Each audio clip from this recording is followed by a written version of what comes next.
Hi అండి. Welcome to my channel yummy recipes. ఈరోజు నేను చౌడకాయ తొక్కు చేస్తున్నానండి. చౌడకాయ అంటారు, చౌడకాయ అంటారు, ఒక్కొక్క చోట ఒక్కోలా అంటారు.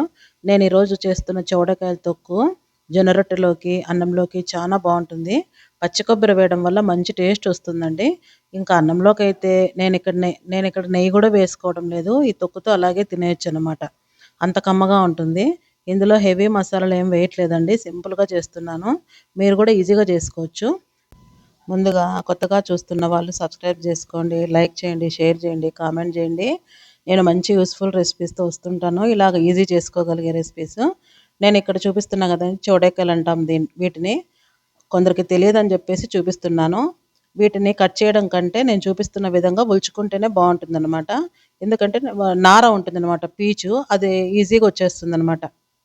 ఇలాగన్నీ ఒలిచేసుకొని దీంట్లో ముదురువి నేత ఉంటాయండి. నేతవి అయితే గిన అన్ని నేతవే తీసుకోవాలి, లేదంటే అన్ని ముదురువే తీసుకోవాలి. లేదంటే గిన అంతా ముద్ద ముద్ద అయిపోతుంది కర్రీ చేసినప్పుడు. ఇలాగన్నీ ఒలిచేసుకొని కడుక్కొని బాగా కొంచెం సాల్ట్ వేసుకొని కుక్కర్లో ఒక్కటే ఒక విజిల్ అండి, మరి ముద్ద ముద్ద కాకోకుండా ఇలాగనమాట. ఇలా ఉడకబెట్టుకొని చల్లార్చుకుంటే చాలు. నీళ్ళన్నీ ఉంచేసుకొని నేను ఇక్కడ చూపిస్తున్నా కదండి పచ్చి కొబ్బరి, అలాగే టేస్ట్ తగ్గట్టు 6 పచ్చిమిరపకాయలు వేసుకుంటున్నాను. 2 ఎర్రగడ్డలు, 2 టమోటాలు కట్ చేసి పెట్టుకుంటున్నాను. ఫస్ట్ ఈ కొబ్బరి పచ్చిమిరపకాయలు మిక్సీకి వేసుకుంటున్నాను. ఇక్కడ వచ్చేసి ఇంకా కడాయి పెట్టేసి కొంచెం ఆయిల్ వేసుకొని, ఆయిల్ కూడా ఎక్కువ పట్టదు ఎందుకంటే మనం పచ్చి కొబ్బరి వేస్తున్నాం కదా.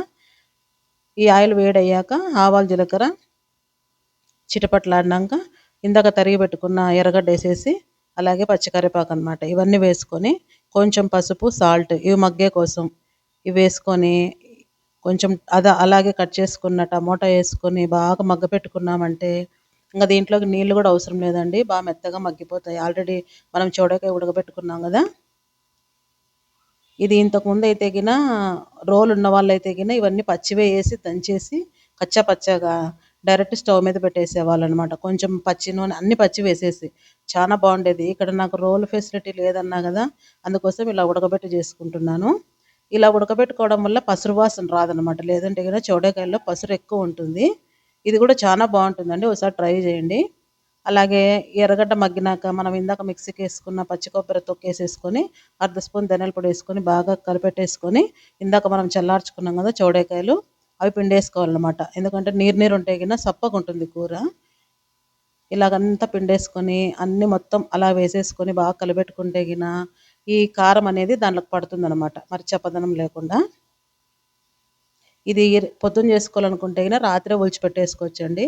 పొద్దున్న లేస్తేనే తొందరగా అయిపోతుంది అనమాట. మనం బ్రేక్ఫాస్ట్కి కానీ పిల్లలకు టిఫిన్ బాక్స్ కట్టించాలన్నా కూడా. ఇది ఇంకా మళ్ళీ దీంట్లోకి సైడ్ డిష్ ఏం అవసరం లేదండి. ఇది ఒకటిన్నా చాలా అన్నంలో హాయిగా కలుపుకొని తినేయచ్చు. టేస్ట్ చెక్ చేసుకొని కొంచెం సాల్ట్ తక్కువ ఉంటే వేసుకుంటున్నాను. అంతేనండి, ఇంక స్టవ్ బంద్ చేసుకొని సర్వింగ్ చేసుకోవడమే. మరిన్ని యూస్ఫుల్ రెసిపీస్తో వస్తుంటాను, చాలా ఈజీగా చేసుకునే వాటితో. మీకు నచ్చుతుంది అనుకుంటున్నాను. Thanks for watching.